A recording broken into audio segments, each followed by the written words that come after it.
So tonight we have a very special guest with us, Mr. Jemal LeGrand, and he has invited another very special guest by the name of Mr. Barry Greff. Jemal, thank you for joining us this evening. Barry, thank you. And can you tell us a little bit about yourself, Jemal? Yeah, thank you so much, Albert, for having me on here. It's a pleasure. And also, Barry, also, thank you so much for coming on. I'm a financial advisor with Edward Jones here in the Miami, Florida area. And I brought Barry Greff. He's a well-known photographer, shot a lot of great pictures in his time. In his, what is it, Barry? Like 10 years, 20 years of photography? I've been shooting 20, mostly about 10 doing fine artwork lately. Okay, fine art. Yeah. So, I'm very excited to have Barry on the line. He's going to tell us a little bit about himself, kind of, how he went from a criminal lawyer, correct? Criminal defense, yeah.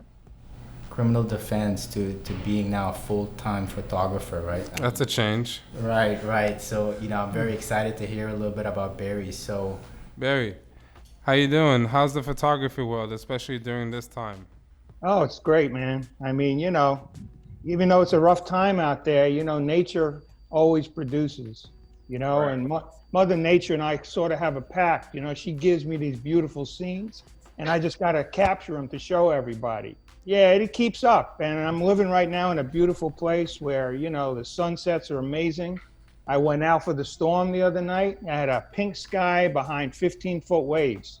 So yeah, photography is great right now. Yep. Is your specialty, like you said your specialty was fine art and also like environmental shots, scenery, Yeah. I would say? I started out shooting what they call stock, which would be sent to a magazine, used for a magazine cover or a book or something like that. And then I started using my better stuff as fine art, and I got noticed by a lot of big people. I mean, National Geographic put me on their website, and a bunch of different galleries, and people were putting me in shows. And then I started selling it for a pretty nice price point. And so that's pretty much what I do right now. I'm actually starting a new website that's going to be selling it because now, again, the galleries, nobody's going because of that situation. They're all going online. So I figured I don't need them for that. I'm starting my own company. It's an art gallery. It's going to be online, working with some major people, marketing and that kind of thing. And so, it's mostly landscapes, seascapes, that kind of thing. I have some amazing animal work. When it comes to the fine art, are we talking about modern art, or are we talking about like classical and masterpieces, things of that sort? No, we're talking about, when it comes to photography, we're talking about more of really iconic, beautiful pieces of art that represent the landscape, the seascape, for example. Oh, okay. Take a look behind me. I don't know how easily you can see it. I can. Yeah. The seascape where the water is coming in over the rocks, and you've got some beautiful clouds up on top. And that was shot like in the morning, as the sun was rising. So that's the best time, sunrise and sunset. You get the best lighting. And my work's been in galleries around the country. I had a solo show in New York City. It's been great. And prior to photography, you were practicing a different kind of industry, right? And how long was that for?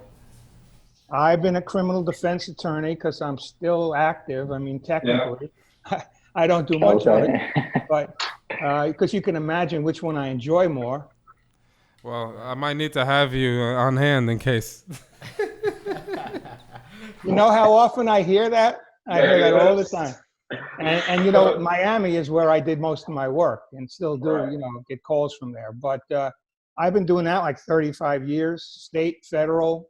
I had a lot of high profile cases in Miami, actually, back in the day. Some of them are probably before you guys were even around, but we had riots back during the Super Bowl and all that. A couple of kids were shot on a motorcycle, the Lozano case. So I've had a lot of high profile cases, been in the news a lot. Wild days in Miami. Oh yeah, man, I was there for them. Kind of glad I wasn't there. So Barry, where are you originally from though? I'm from New York. I was born in Brooklyn. I grew up on Long Island, a place called Elmont, which is right next to Queens. It's the first town on the island. Elmont. Yep. And you know it because there's Belmont Racetrack is in Elmont. That's where I grew up, and then I went to University of Miami for college. So I started shooting underwater actually in the Keys on the weekends. I would shoot Okay. wrecks, diving, that kind of thing. Coral reefs, things of that sort. Yeah.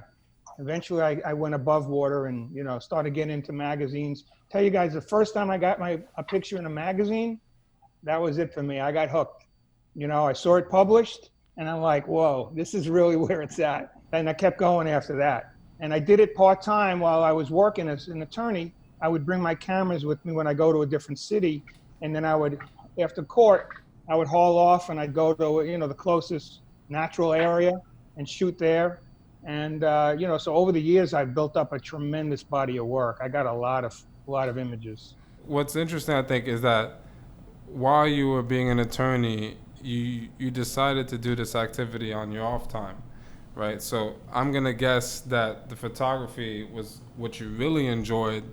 The being an attorney was just an initial thing. Obviously, you were interested in it. It was a challenge, but it ended up being something that allowed you to sustain yourself. At the same time, it allowed you to find your passion because you did have some extra time. Some people don't have that kind of perk.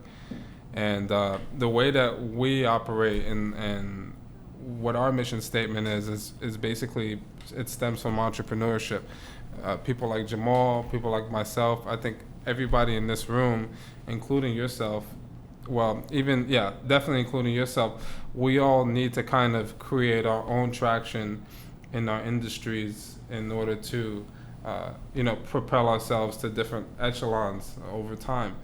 And those take like unique personalities, So I think that this is really a big insight for people that they don't usually get, because who would guess that a criminal attorney would then say, hey, I'm going to become a photographer, and actually enjoy doing it and also become great at it. Some people would have that fear of, I don't want to leave this perceive this stable job to go into photography. What if I fail? What if I don't make it?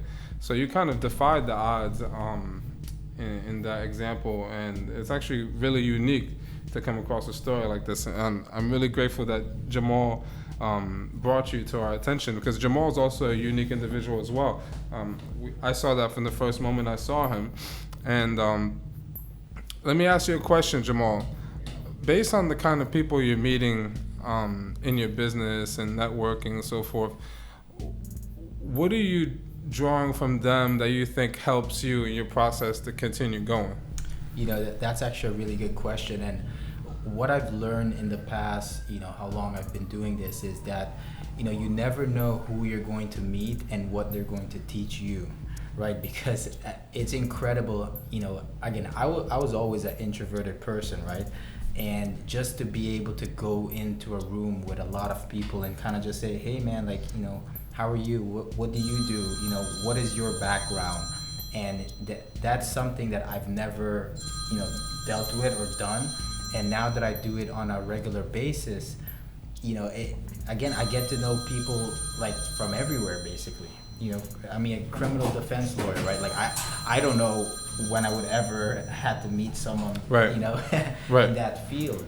But for me personally, I wouldn't want to meet, a criminal defense lawyer, right? Right. But now, just by meeting Barry, I get to know a lot of the industry, kind of, just the high level stuff about the business. So, I tell people your network is your net worth, right? Because whoever you're surrounded with is really who's going to drive you into, whatever your goals or your long-term dreams are. And I think it's fantastic.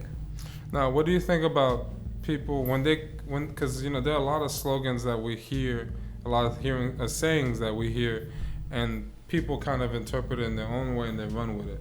And I think that when people hear your network is your net worth, I think a lot of people they intend to act on that on the wrong intention, meaning that I need to go look and find strictly just financially affluent or materialistically affluent people, right? When it's really just what that means is that it's crucial and key to link with people of like-mindedness like you.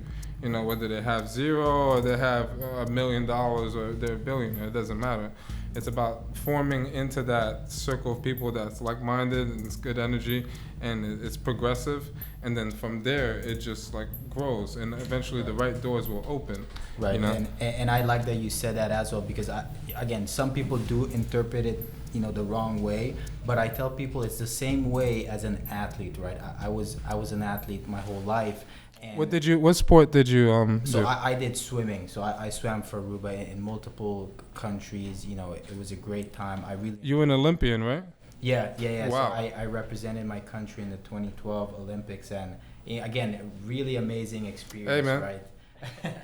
Listen, from an athlete to another, that's hard work. Right. That's hard work, and I never even got there, so it's hard work. Right, and it is, but that's why I tell people, at the end of the day, whenever again, as I was an athlete, whenever I wanted to improve, I was always looking to train with the best guys, right?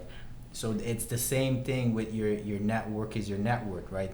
Same thing in sports, right? If you want to improve, you always have to hang out with the top athletes, right? I mean, I remember, right, I trained in Davie, Florida, that's at the NSU pool, and it was a huge team, and it was probably 200 athletes, right? But there was probably 10 athletes that were top of the line, like internationally well known, and I always wanted to train with them because they're the ones that are going to get me to that next level. Right. And when you start hanging out with them, you start learning about how they eat, how do they take their supplement to stay healthy, what are their sleep schedule. So that's kind of how you really learn to become them. So again, I really truly believe in that. And I think I think it's very valid, and I think Barry, probably in your life experience, you've obviously probably experienced the same thing, where it's like if you want to kind of progress, there are some different things you're gonna need to do. There are gonna be some different activities you're gonna have to partake in, and most likely there are gonna be some different people you're gonna have to meet and conversate with in order to get those opportunities or to get that knowledge that you need in order to progress to your next level. So for you, Barry, it's a little bit different because where you are now is like you've achieved pretty much anybody's dream, which is you have the credentials and the reputation of something that every modern day American family hears at some point in their life growing up. You're gonna be a doctor, or you're gonna be a lawyer, or you're gonna be the president, or a firefighter. But lawyer, doctor, they're always initial too. And then on the other spectrum of that, I get a very free earth, down to earth, almost like not labeling it, but I get a very hipster vibe, almost like I feel some good energy, and so it's like a different spectrum to your personality, and it's almost like you don't expect lawyers who pretty much all they focus on is litigation and the utilization of grammar, right? Like that's basically what you work with, and to go into that kind of infatuation in that aspect, and then to go into let me appreciate Mother Nature, let me capture these unique moments. I mean, it's just two very polar opposite expectations you would expect for the same individual to have as interests.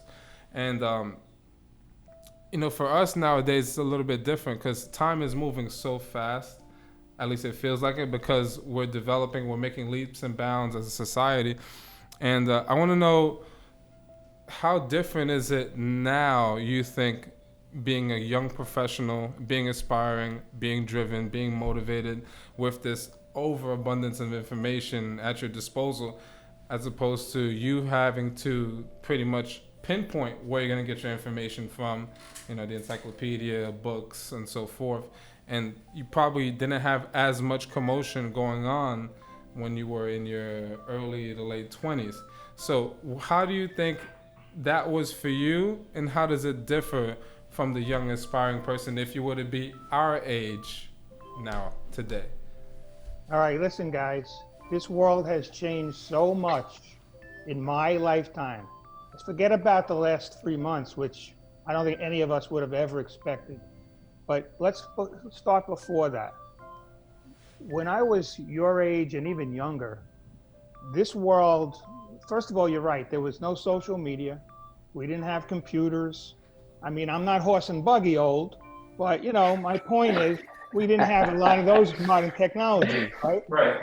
So actually, I had one of the first cell phones, which was an Oki, and it was like this big, and I would carry it around like, well, I'm really cool. Like this thing, you can't even put it in your pocket. The big shot lawyer, though. Only the big shot lawyers had those. They're on speed dial. So, but let me tell you, man, the world has changed so much. I mean, maybe part of it is because we didn't have all of this connection, and you didn't hear in real time the bad things that were happening. But man, I got on a bus from Long Island, went to the Queens, went to Manhattan when I was 13, 14 years old. Didn't have to worry about a thing. And nowadays you can't do things like that. There's going to be a problem. You got to worry. As a parent, you got to worry. And I've raised kids, I even got grandkids at this point. So, I mean, I've seen the whole thing. It's changed. And you're right. You had to do a lot of it within your own world because you weren't on social media. You couldn't use Facebook or Instagram for people to get to know you. With me, as an attorney, it was all word of mouth. I mean, Right. They would, like the old hair commercial, where one would tell two friends and they would tell two friends and so on and so on. But the minute you had to do a great job, because the minute you didn't, that two friends was going to cut off and they were going to go somewhere else because there was always a lot of competition. Say that's like the real referral based system, right? Like word of mouth, just straight up word of mouth, no advertisement, nothing. It's just straight up. You did a great job, and they liked you, and they continued on with you. And that gets you to unique doors too, because there's some people who they're never gonna give someone who's outside of their circle that first chance unless they're brought in by someone that has a relationship of being familiar with them for years, and usually that takes you have to really be outstanding. And I think when you present that when you're young, it's always great. But as you were saying, Barry, you were saying that social media and all that wasn't going on, so it had to be much more internal and personal for you. So how did you go? How did you go through that journey, and then what we're dealing with today? What would you advise? Or what is your outlook when it comes to us trying to figure out how to navigate? Because I mean, some of us are experiencing success. Some of us experience obstacles, and that's part of the journey always. It's never going to be obstacle free. But when we sit down and we talk to someone like you, what we're after is not necessarily being like Bill Gates or Steve Jobs as far as like being on this mountaintop of Jeff Bezos. I think for me, it's about achieving like freedom, a freedom of my time. Because that's the most valuable asset that we have, right? The moment that you can unlock that vault, you can do infinite things. And the fact is that you had to do that initially, I guess, to make that sacrifice, which I think everybody has to. And now sitting where you are, I mean, you had to go through that process. And what would you say to someone who's in their early 20s, late 20s, Corona's happening right now, but they're still driven, they want to make something happen, whether it's in his industry or mine or anyone else's? What would you suggest to them, especially if they don't have the means to the knowledge that they need? Right. If I was myself, your age, with what I know now, that's what you want to hear. And I could tell it to you because, growing up, it's always, you got to have the nicest house. You got to have a nice car, and I did all that. Okay. So yeah, I lived it. But the bottom line is when it's all over, you just said it. Your freedom is the most important thing. Your time to be able to do the things you like, whether it's, a sport or something else or friends, or if you guys get married with your kids. I mean, those things you're never going to get back.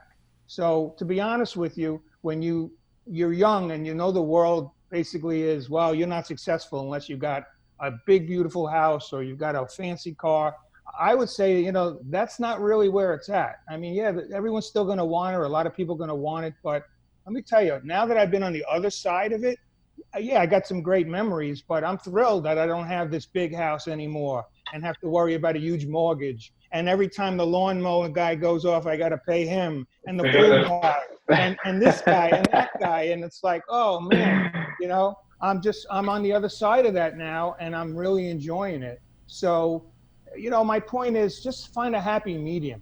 The best thing is if you're going to find something you really like, because, at the beginning, I loved what I was doing. I'm good at it. It was nice to do something you're good at. You enjoy it, you get good results. People think highly of you, and all that's great. But when you're going after that brass ring, it's like at the end of the year, I'd look and I'd say, well, for a Mercedes or BMW, and I look at the car bills and I'm like, whoa, I could have done so much more with all of that. And for what? Who was I impressing? So I'm really saying, look, yeah, it's great if you can make a lot of money and have a lot of nice things. I just don't think it's really that necessary in this life anymore. And I think now, especially with Corona, this world is flipped upside down, and you guys should just want to, survive at a decent level and not worry about any of that other stuff. And I think, then you can manage your expectations, and you don't have to worry about, making so much that, I got to go, because the minute you get that house, man, it's like, they say a boat is a hole in the ocean. Well, a house is a bigger hole in the land. Okay. So the minute you get that big house, you're going to have, all kinds of things going on that you have to deal with. And you're going to be working just to do that. And guys, Miami, I'd sit in the traffic for an hour and a half to go to court for 10 minutes sometimes, and, that gets old. It gets older after a while. The photography saved me, because the fact that I could go away and either on vacation and take my cameras, and I would always go for that. A beautiful place, the Pacific Ocean, the Colorado mountains. And I'd step into a waterfall to take pictures, not under the water, but, facing it. And I'm thinking, man, this is really what it's all about. And, those are the times that you really feel, to me, I felt at peace. It's a very spiritual thing, because then you got to go back and you got to deal with the stresses of, real life. But that's how I came about doing this. It was really something that it just recharged my batteries, and then I got good at it. And, so now it's actually become something that I don't call it work. I love it. So even the business end of it is not work. When I was in my gallery show and people walking around and they're loving everything, it's like, there's no stress here. Buy it if you want, don't buy it. We're just all enjoying it. And you're still doing what you enjoy, so. Yeah, that's right.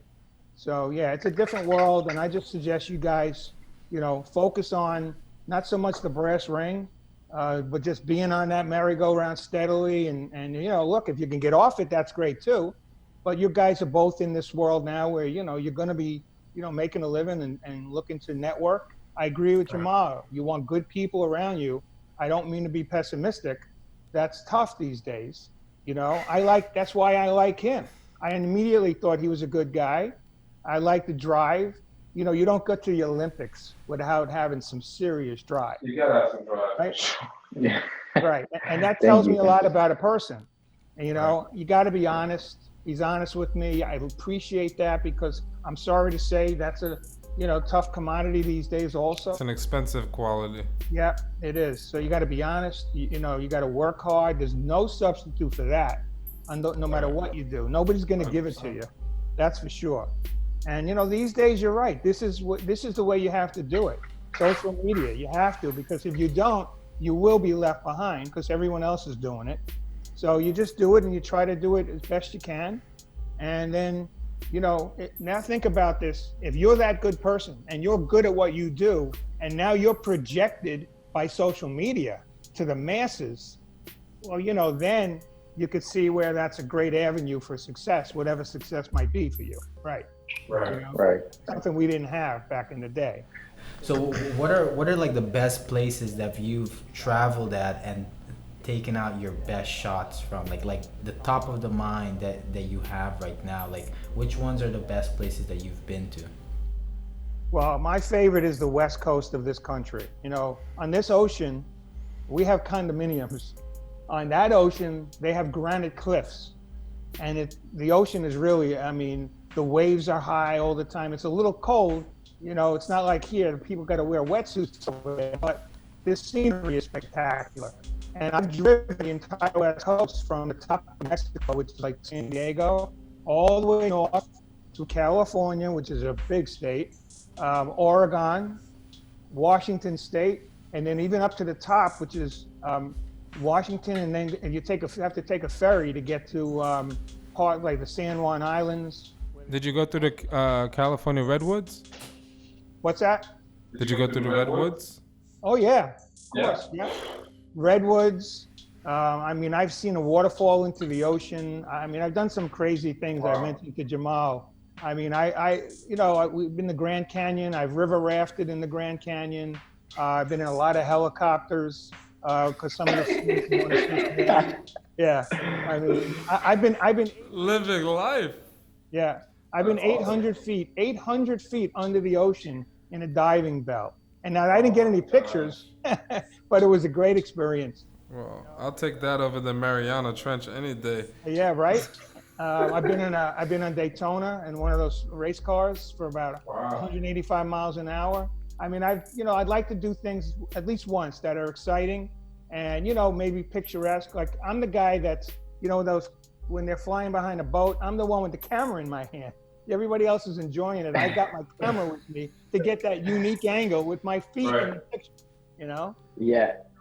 Yes. I mean, you have to do what you have to do, right? To get That's those amazing, camera though. shots. You have to, man. And so I get some great stuff that way. And Jemal, I love the West Coast. I mean, anything by the ocean, where they have beautiful cliffs and waterfalls, that's more in the mountains in Colorado. But anything with that kind of thing is really where I feel, my best. I enjoy those places the most. And they're the most picturesque, they're beautiful. That's very true. It's very true.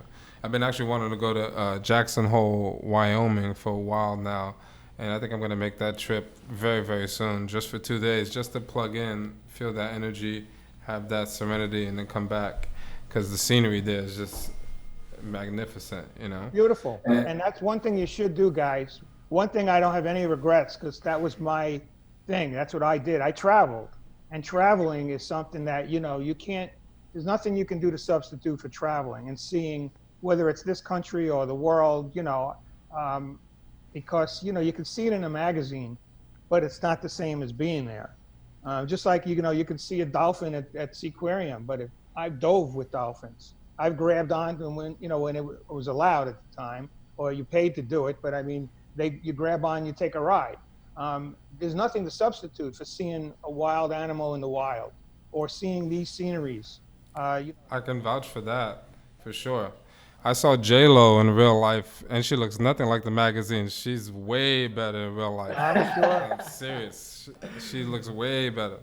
But it's like you said, it's like the fact that you were able to be in those places, to be in a NASCAR, to be in a helicopter, like as an attorney, you would never be there, So it's just funny how life just puts you like through this unique exposure, and these things are kind of like, they're little like shots of testosterone in a way, right? Because it's like little thrills, and at the same time, you're getting everything that you would get done doing something else. So that's really awesome. And do you have your website developed already? I've had one website now for well over a decade, which is basically, it's my full name, which is www.Barry Steven with a Greff, with a G, Greff. So it's Steven Greff. That's with the three names. My new website, which is going to be more of a sales site where people can literally purchase things while I'm sleeping, which is going to be nice for me because I would usually have to ship them all out and that kind of thing. That's just barrygreff.com. So they're both live. The one with the Steven, you can see a lot more work because I'm still working on the other one, and I'm going to be putting more and more into it. But either one of those sites, you pull up the first few images and you're going to know right away, you got some really cool stuff. I try to shoot things differently. I mean, if I go to Niagara Falls, everybody has shot Niagara Falls. So I get in a helicopter and I shoot it straight down. And you don't see that much of that. Right, no verticals, right. Or I Right. shot one of my best images from 2.5 miles away from the top of a hotel. And the people in Canada are looking across at the waterfalls in New York. And I've got them all in the same picture. And I tell you, that's one of my biggest images because it's just such a unique perspective. Angle, right. Yep. And so that's what I kind of try to do. I'm, you know, I've only been to Europe once, but when I was there, I laid on my back to shoot up the Eiffel Tower, you know, because I thought, well, everyone has seen this, you know, so what else can I do? Yeah. They're looking at this American, what's he doing down there laying on his back?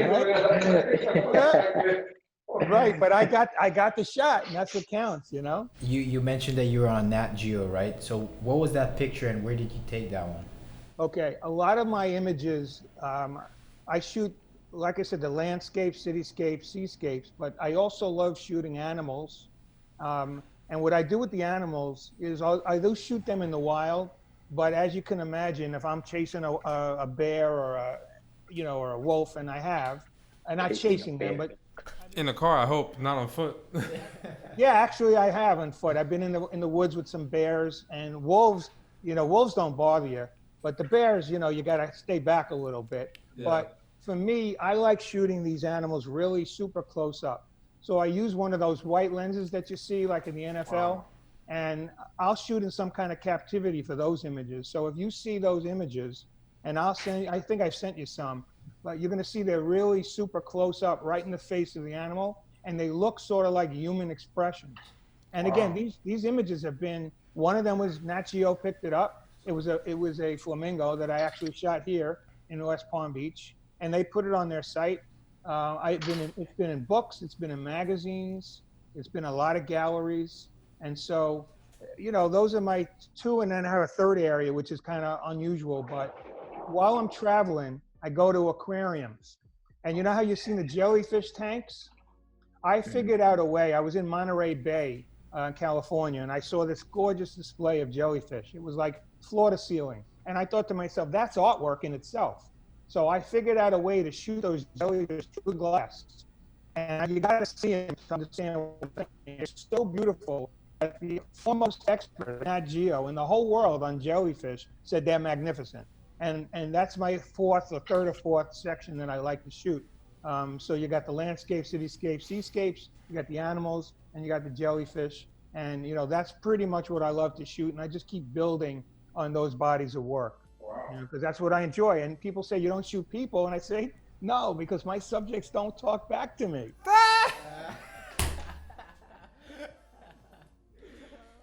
I don't have to worry about it. An account for blog too. He's like, I don't want to hear any more talking. I don't want to hear. Let me just get serenity and peace. That's amazing, Barry. And I'm glad, because I can tell you're happy with what you do. Oh yeah, I love it, man. Love it. I'd like to ask him a question. He's a photographer. Go ahead. Ask him if did he use film? Like, did he use film? Did you use film when you first started photography? Actual film? Yeah, I did, guys. I used film. Now, I never developed it. I know a lot of people from the old days love that. I never developed it. I took it in. I used to use E6 Kodak or Fuji Velvia slide film. I'm sure he knows about that stuff. And How's the transition? Like, how was it? Like, How was it for you? oh, let me tell you something. It is such a pleasure to be able to look at the back of your camera and see what you got. I mean, remember I told you, one thing is not having a film in or having, turn out after a great shoot and find out you blew it. Okay, you don't have to do that with this digital, because you see, and you could literally go into the frame. I mean, when I'm shooting, I have, with my work, I got to shoot like with a tripod to get beautiful stuff. And because it's going to go in a gallery, it's going to be big. And that means it's got to be sharp. And that means that I got to go down and look in that image and go all the way in to see if those rocks are sharp, because if not, I can't really use it. So nowadays, be able to see that on the back of a camera is amazing. I switched over in 2004. A Canon Rebel was my first 6.3 megapixels. I still get great pictures. It doesn't work anymore, but those pictures were great. And, it's so much nicer to have that ability to see the work. There's no comparison. I put it off for a while because I was traditional, but now once I got turned over, it was like no going back. And what do you use right now? I'm still shooting Canon. Actually, Canon used my work in one of their ads. Um, uh, I'm shooting. It's been a few years, so I haven't bought because I was laid up for a little while and I haven't bought any new cameras. But I'm shooting what's called a Mark 5.2, I believe it is, right? And a 5D Mark II, and a 5D. So they're kind of old already. There's already a Mark IV, I think. But the thing is, your cameraman will know if you're good, you got to have decent equipment. But if you're good, that makes the difference. You don't have to have the top of the line. You know what you're doing. You can take, I have guys say to me, well, it looks like your work is what they call medium format, which is those huge cameras, the $50,000 cameras. And it's like, no, that's not what I'm shooting. I'm just very careful of what I do. I use a good camera, and I'm a perfectionist. I mean, if it's not good, you're not going to see it. If it's not really good, you're not going to see it. Right. Detail oriented for sure. So what are the tools that you use? Like, do you edit the pictures? Like, what are some of the tools that you use to kind of get it at that perfect, I guess, spot, before you showcase it? Well, okay, so after the shoot, I know a lot of people use Photoshop. I'll be honest with you, I have it. I barely use it because I like to be able to say that, you know what, I shoot for what I get, and I get what I shoot. And because that means I didn't add things, I didn't change things. Yeah, sometimes you may have to lighten it up a little or something like that. That's something that everyone did all the way back when we had dark rooms. But I use even Elements, Photoshop Elements, which is a scaled down version, which tells you that I don't really use any sophisticated because I don't want to have to. I mean, if I didn't get it in the camera, and I'm really not going to pass it off. There's a lot of guys that pass off this stuff. I look at it immediately. I know, look, they didn't shoot that. That was created in Photoshop. And to me, there's a market for that. It's just not my market. When you look at one of my images, that's what I saw. And, I think they appreciate that. If it's mist, foggy, that kind of thing. I mean, that's in there. If the sun is just coming up, this gorgeous light, you feel it, the warmth, And so to me, I like to keep it natural and keep it 100%, real. 100% natural. Yep. And so that's it. I mean, that's really all I use on a little laptop, and some software to tweak it a little bit. And that's the other thing about this using film versus digital. You know that back in the day, we would have to load up those slides into a big plastic sheet, send them by FedEx, label them with a labeler, and then get a delivery memo. I mean, come on, it sounds like cavemen, right? I mean, nowadays. How long did that take? It took forever. What a process. Okay, think about the time, the expense, the aggravation. Now, I send a file digitally to Australia. They put it on a piece of glass, and I get a check. I mean, come on, you can't compare the two. The two. It's just You'll work at it. Let me see your work. That's awesome. Have you shot before? No, I to be honest with you, I haven't really experimented with cameras that much. I just don't have that. I don't know. I guess I'm not drawn into pictures like that. I like artwork, like paintings and things that I saw. My dad's like a painter. He's done like jewelry and pottery and stuff like that. Everyone has different interests. I'm just not the guy that belongs behind the camera. I think my wife would say that too. Like, I don't take great pictures, so I don't belong behind the camera, and I'm cool with that. But we need people that can see the details. We need people that can capture natural beauty. And nowadays, of course, if you're doing it 100% natural, which you are, I think that makes you stick out a lot from the competition, being that it's so easy. I think people go for the easy way a lot nowadays, especially convenience is like it's like I don't know, it's like a drug for people. It's like that's where I want to go. So people are most likely they're going to utilize Photoshop to get that perfection that they're looking for, versus you which is pretty much not having to skew or mess with the image at all, and you're still able to deliver actually even a better quality. But that would only be determined by a connoisseur, right? Because most of the time, people who take Photoshop images, they're people that don't really know what they're buying. There are some even pros that are known for their Photoshop work, and that's okay. I give them that as long as they say that's what they do. But for me, I've known for a while that I was good. I felt that I was good, and it's one thing when your family and your friends say, "Oh yeah, that's beautiful," But then what I did was I went in front of one of the most famous photographers in the world, and she was selling her books signed. So I got online with my $40 and her book. And as I gave it to her to sign, I pushed my book in front of her. And I said, well, what do you think about my work? Now, I'm not a shy guy, obviously. And Right. she looks down and she looks at the first picture and she says, that's beautiful. And she turns the page and she says, my, that's gorgeous. Now, keep in mind, this is like one of the most, she's had 150 shows. She's like one of the most well-known women in photography in the world. And so here, I'm like, I walked away and I'm a 6-foot guy and I'm walking away with my knees shaking because that would, to me, was somebody who knows what they're talking about, who didn't have to say anything. She could say, yeah, it's nice, move on, But it really impacted her.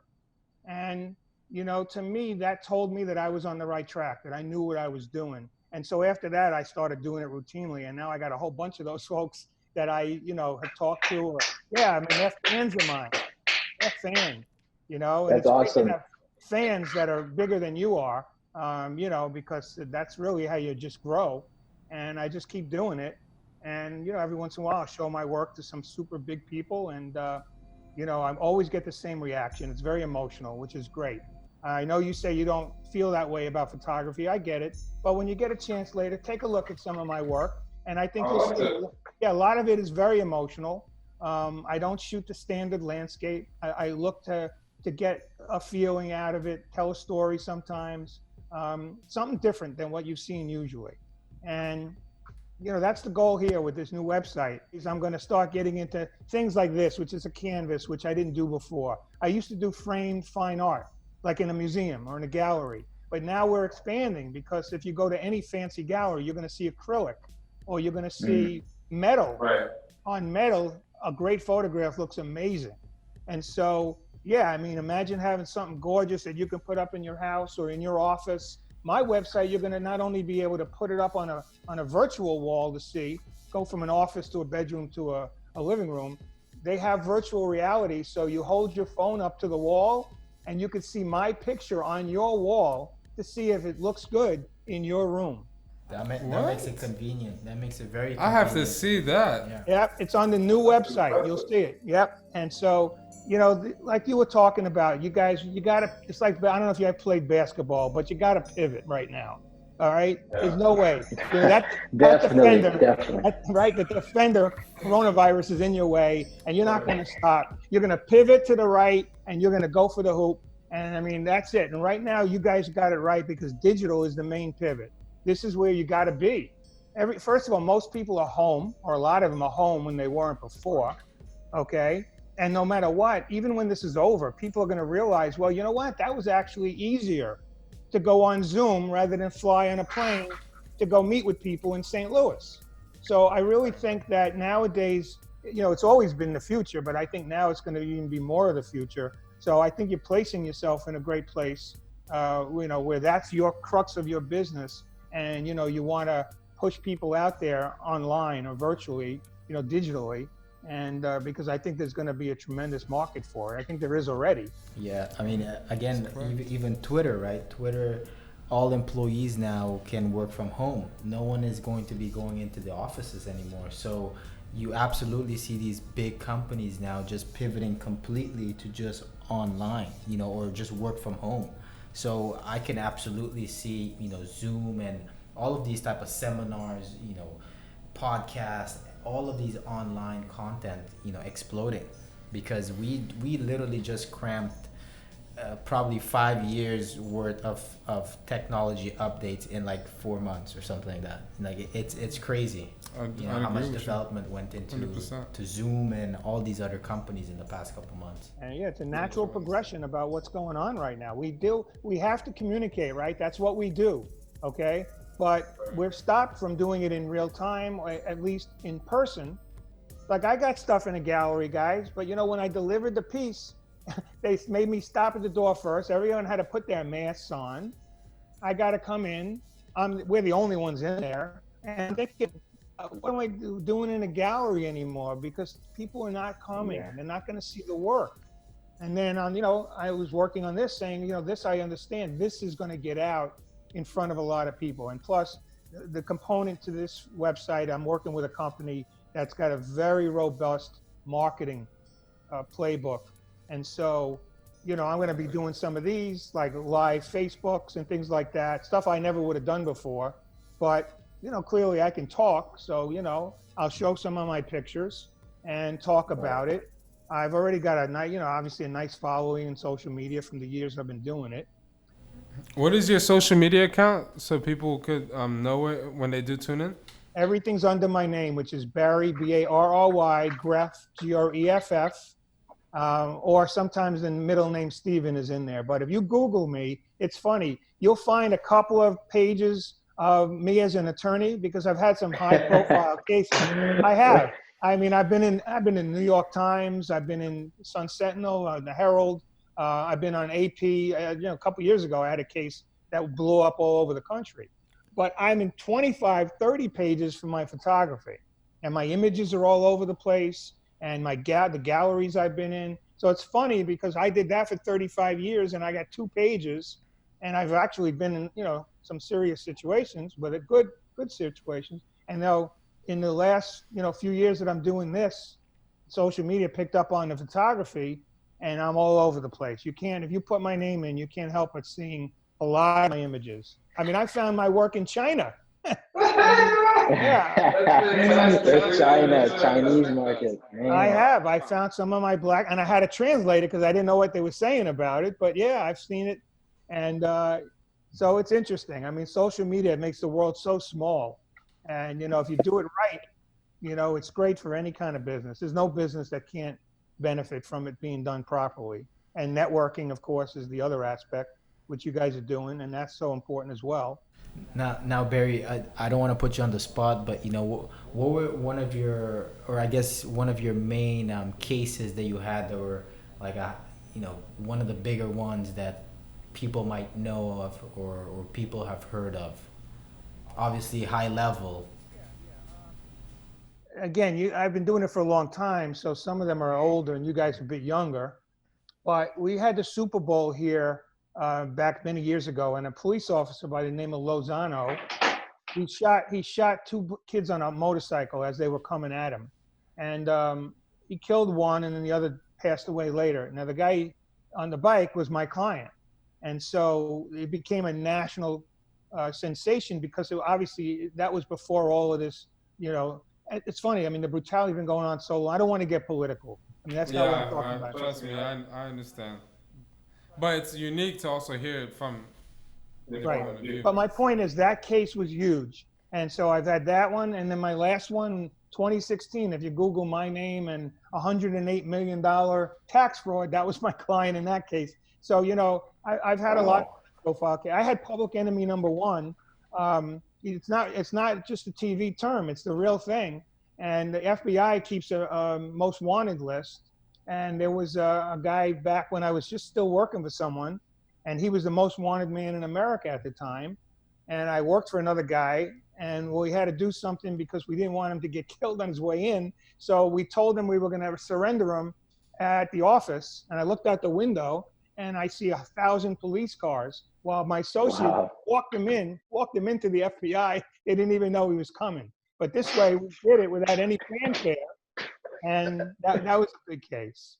So yeah, I've had some interesting cases, and you know, it's been a good career. You know, and again, guys, just be good at what you're doing. I mean, my clients appreciate me. Even if I lose, they appreciate me because I fight so hard. And so I took that into my photography. I mean, it's opposite because it's a pleasure, but if it's not a great, I mean, really, I mean, it's not, if it's not a great image, I'm not going to show it. Just like I'm not going to go into court if I'm not prepared. So, it's Right. work ethic. I don't think I need to tell you guys, but that's just really the most important thing, I think. It puts you above. There's plenty of guys that don't, men, women, whatever. There's plenty of people that don't follow a solid work ethic. And that's been going on forever. So just keep yourself above that and make sure you are keeping that solid work ethic. And I think it's just a great formula, for success. And again, whatever that means to you. So. And I would think that also, like, because during the process of becoming an attorney, and then during the process of delving into photography while being an attorney, both of them are challenging, right? The attorney part's pretty hard because you're going through a huge duress of studies, preparing for your LSATs, all that, and there's probably were times where it was really, really tough. Maybe sometimes you felt like giving up. Maybe there's sometimes you're like, I don't even know what the hell I'm doing. So would you say it was very important for you to be basically not your biggest fan, but your best friend during that process? Because it's so tough, when you're going through it and you're trying to make it up the ranks. You're trying to be respected in the business where you're super young and you don't have necessarily the accumulative experience that people can just read off your resume and then give you that kind of respect. So did you feel it was very important for you to kind of have this delusional quality in your mind where it's like, it doesn't matter what's going to happen, I'm going to make it, whether it's next week, next month, next year, and then matter, like, you just had to remain persistent. And I just want to know if you feel like that was a tremendous quality for you that allowed you to propel yourself to where you are now. Absolutely. But the only thing I want to point out in what you just said is don't think of it as delusional. Think of it as absolutely where you're going. Because if you don't believe in yourself, whether it was with the law, I just went out. I worked for a guy and I didn't feel like things were going in the right direction. I left. I went on my own. That took some, you could say in Miami, cojones, right? Cojones, yeah, right? Right. And I went and I took my first couple of bucks and I met my buddy who ended up representing OJ. I was in his, I could drop a lot of names, guys, if I had to. Oh my God. Man, he literally was the hot shot. He was the big deal. I can. Johnny? Yeah? No, it wasn't Johnny. He represented him in the Vegas case. Oh, okay. All right. So anyway, my point is I met my first client in his conference room. I didn't even have an office. And that first couple of bucks, which wasn't going to get me too far, I had to take it and say, you know what? This is going to be my down payment for rent on an office and a chair and a desk or whatever I can use it for. And I can't look back. And you just have to have that confidence. Failure is not an option.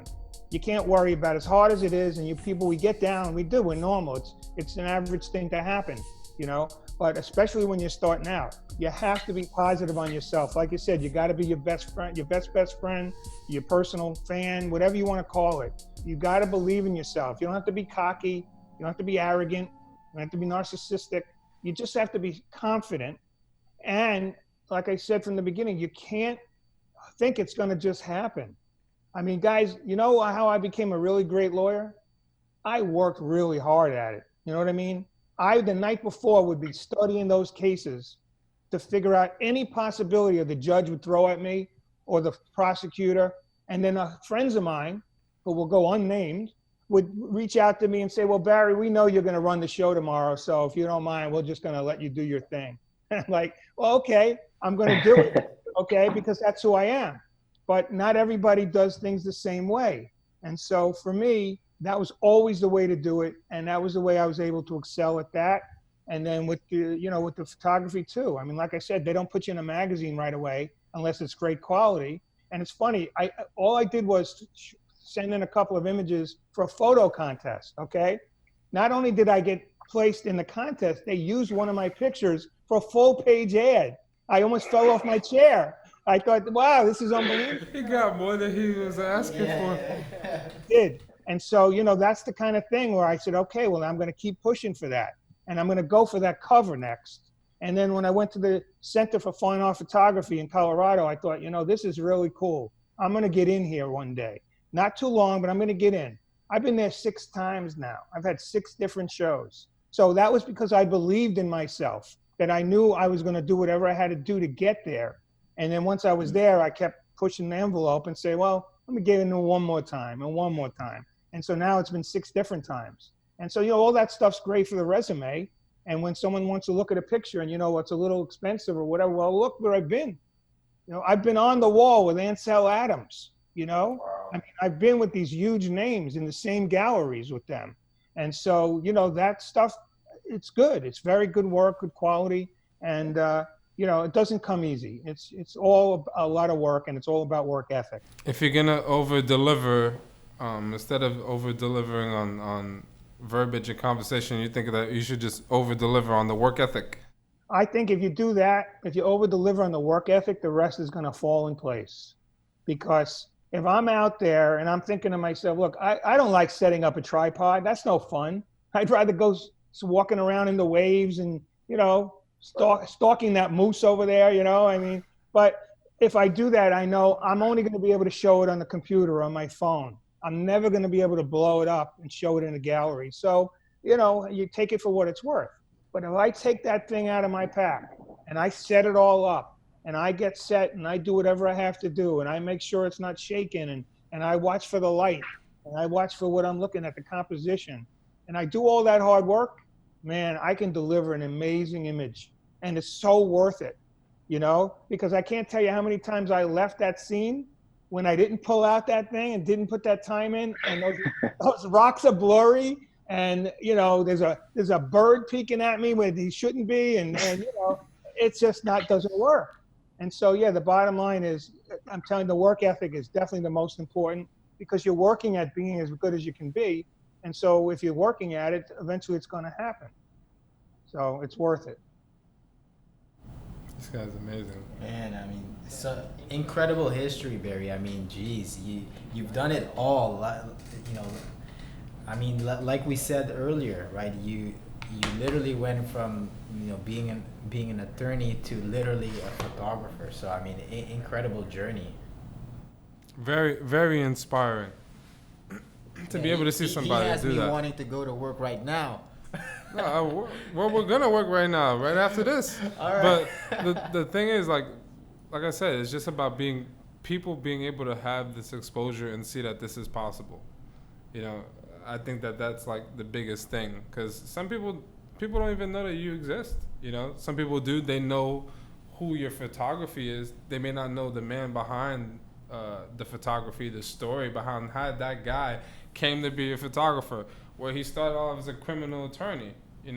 I know we keep throwing that in, but it's amazing to see that transition from that to where you are now.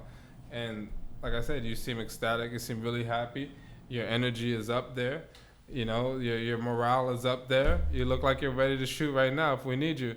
And with that being said, I wanted to ask you, what do you think about new challenges? For example, let's say you're a well-known photographer, as we all know, and let's say you were invited to photograph, let's say, an event, or to actually photograph people, but we promise they won't talk to you or talk back.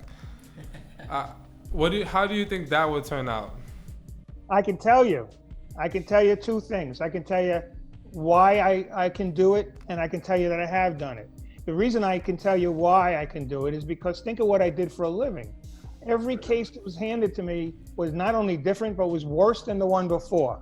Now, you guys know they have evidence. My clients will be on videotape and audio tape, and they'll move the light to make it look better. They're not knowing they're being surveilled. So every one of those cases was harder than the next. And I had to walk into every one of them and think, how do I get out of this? Or how do I at least make it the most livable for this particular client?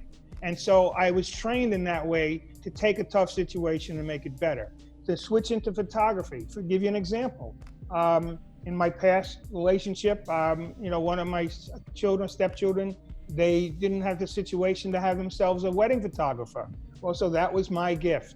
And I stepped in and I took their wedding photography, just like you could have spent a couple of grand easy and gotten, I got a great thing. And I knew, I've been in enough weddings, I've seen enough albums. You take the picture smiling from the car, you take them dancing, you do whatever. Right. And so they had a great wedding album after that. And I've done that a couple of times. Recently on the beach here, I met a couple. I was watching the first sunset of 2020. And it's very cool. It was a beautiful sunrise, I'm sorry. And as the sun came up, I took 5 shots. So I put them together and you're watching the sun coming up as it's the first one of the year. But my point is I met a couple and he just lost his mom. And they mentioned to me that they were doing a traditional thing on the beach. They were going to throw roses in the ocean, to honor her. I said, let me photograph it. I never done anything. I never even heard of that, but I certainly hadn't photographed it.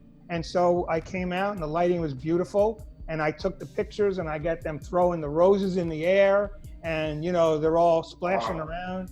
And not only that, but at the end of the day, a couple of roses floated back in on the wave. And I took a beautiful picture of the smooth water with the two roses, sort of like indicating that she was kind of watching over us and that, thanking everything was cool. So my point is, yeah, man, you just know if you're good at something, you just tweak it. That's how I went from landscapes to animals to jellyfish. It was something I wanted to do. And maybe the first one wasn't that great. I just worked at it until now. I can't tell you which is my favorite. I did a survey online last week of the 5 subjects. First of all, most people couldn't say which one. They all said we love them all. Can we pick them all? But then, I had like 100 picked one, 80 picked another one. Yeah, so it's like, that's why I keep showing them all, because people love them all and I love shooting them. So that's the point, you just have to, like I said before, you got to pivot, and whatever the situation is, you got to believe you can do it. Look, it's not going to be perfect, you just do the best you can. And usually if you do that, and you're honest about it, you're going to get the job done. And nowadays with Google, my friends, we didn't have Google, man. I had these encyclopedias. You had to go read this stuff. Okay, now Google, I can look up anything in the world. So before I go to that shoot, I'm gonna look up how to shoot a wedding, or how to shoot this or shoot that. And I'm gonna have 50 different videos on how to do it. So by the time I get there, I got a lot of hints on what to do. And so nowadays it makes it a lot easier to be able to be good at more than that one thing. And that's what I suggest. I research my landscapes.